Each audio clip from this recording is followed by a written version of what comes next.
আপনারা দেখতে পাচ্ছেন ছেলেরা হুন্ডা চালাতে পারছে না, কুমিল্লার অবস্থা খারাপ। আপনারা যেখান থেকে আসেন সবাই ভিডিওটা দেখবেন আর বিকাশে টাকা পাঠাবেন। এই যে ভাই আপনারা কি হুন্ডা চালিয়ে মানে রিলেক্সে চালাতে পারছেন? আমরা ভাই এখানে সাঁতার কেটে আসছি। সাঁতার কেটে আসছে। সাঁতার কেটে দেখছেন কুমিল্লার মানুষ অনেক অসুবিধা হচ্ছে, সবাই তাড়াতাড়ি টাকা পয়সা দেন বিকাশে। আমি বিকাশ নাম্বার দিয়ে দিয়েছি কমেন্টে। ভাই আমার ভাই গরু দুইটা ভাই বাচ্চা ভাই মরে গেছে ভাই বন্যা। দেখেছেন গরু দুটা বেশি চলে গেছে। আমার আওয়াল গরুতে দুধ দেয় গাভীর সাথে লেগে গিয়েছে। আরই দেখছি কি রকম বন্যা হচ্ছে কুমিল্লা শহরের মধ্যে। তো আপনারা দেখেন আরো সামনে অনেক আছে, আসো আমার সাথে।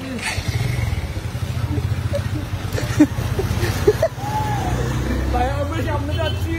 সবাই বেশি বেশি দেশি প্রবাসী যারা আছেন সবাই টাকা দেন বিকাশে।